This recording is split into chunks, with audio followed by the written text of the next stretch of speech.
Good morning, praise the Lord.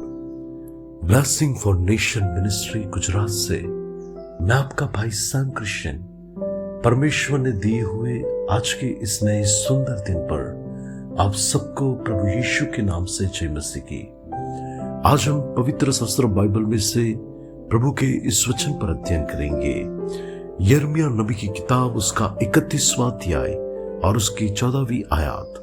वहां पर लिखा है, और मेरी प्रजा मेरे उत्तम दानों से संतुष्ट होगी, यहोवा की यही वाणी है। मैं और आप परमेश्वर की नीच प्रजा और परमेश्वर के चुने हुए लोग हैं। और क्या भला एक पिता अपने बच्चों से अच्छी बातें कैसे दूर रख सकता है। मसीह यीशु में मेरे प्रिय भाई और बहन, वचन में लिखा है कि जिसने अपना एक लौता बेटा मेरे और आपके लिए दे दिया, तो बाकी की वो चीजें वो हमें क्यों नहीं देगा।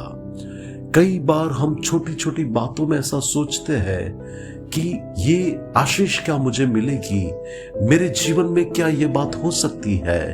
लेकिन परमेश्वर तो आपके मांगने और आपके सोचने से भी बढ़कर आपके लिए करने की सामर्थ्य रखता है। मसीह यीशु में मेरे प्रिय भाई और बहन, जीवन में कई बार उत्तम चीजें प्राप्त करने से पहले कई बार हमें अग्नि परीक्षाओं से गुजरना पड़ता है। कई बार उत्तम आशीष को प्राप्त करने से पहले हमें उन मुकाम से भी गुजरना पड़ता है जहां पर वो यात्रा हमारे लिए कठिन हो सकती है। लेकिन आखिर में तो परमेश्वर अपने बच्चों की भलाई करता है, उन्हें उत्तम बातों से संतुष्ट करता है। आप यूसुफ के बारे में देखें तो परमेश्वर ने उसे 17 साल की उम्र में एक स्वप्न दिया था, और एक बार नहीं लेकिन 2 बार उसे वो स्वप्न अलग अलग रीति से बताकर उसके भेद को इस रीति से प्रकट किया था कि परमेश्वर उसे उच्च स्थानों पर रखेगा और उसे आशीष देगा। लेकिन उसके जीवन में तो कुछ और ही हो रहा था, और उसकी यात्रा में हम जानते हैं कितनी सारी कठिन परेशानियों से वो गुजरा, कितने सारे कष्ट और दुख उसके जीवन के ऊपर आए। लेकिन आखिर में तो परमेश्वर ने उसे आशीषित किया और पूरे मिस्र देश पर अधिपति बनाया। उससे राजा का परमेश्वर ने दर्जा दिया, और वो व्यक्ति कई लोगों के लिए आशीष का कारण बना। वो उत्तम बातों से संतुष्ट हुआ और परमेश्वर की भलाई को उसने अपने जीवन में देखा।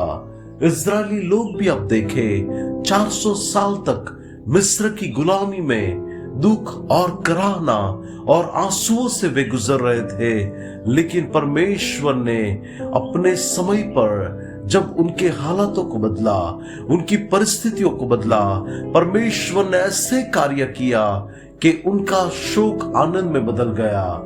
लेकिन उनको मरुभूमि से गुजरना पड़ा, उनको उस दुख की यात्रा में से गुजरना पड़ा। लेकिन आखिर में तो परमेश्वर ने उनको कनान देश की उत्तम आशीषों से तृप्त किया।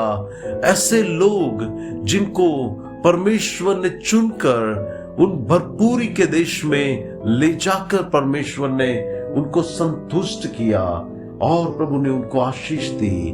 परमेश्वर के प्रिय लोग, आज आपके जीवन में हो सकता है कठिन दौर हो सकता है आज आपको भरपूरी न दिखती हो सकता है आप दुखी हो, लेकिन निश्चय ही परमेश्वर आज के इस वचन के अनुसार आपके जीवन के अंदर ऐसे कार्य करेगा कि प्रभु कहता है कि मेरी प्रजा मेरे उत्तम दानों से संतुष्ट होगी, और प्रभु आपको संतुष्ट करेगा। आइए आज के इस वचन के लिए प्रार्थना करें। अनुग्रहकारी मेरे प्यारे स्वर्गीय पिता, मैं प्रार्थना करता हूं आज इस संदेश को सुनने वाले में से कोई ऐसा व्यक्ति जो अपने जीवन से दुखी हो, प्रभु पीड़ा और आंसुओं से गुजर रहा हो, लेकिन मेरी प्रार्थना है यीशु के नाम से कि आप उनके शोक को आनंद में बदल दीजिए, और प्रभु आप अपने अनुग्रह से उनके जीवन को संतुष्ट कीजिए, भरपूरी से संतुष्ट कीजिए। ऐसी मेरी प्रार्थना यीशु मसीह के नाम से मांगते हैं, आमीन। May God bless you. Have a blessed day. Shalom.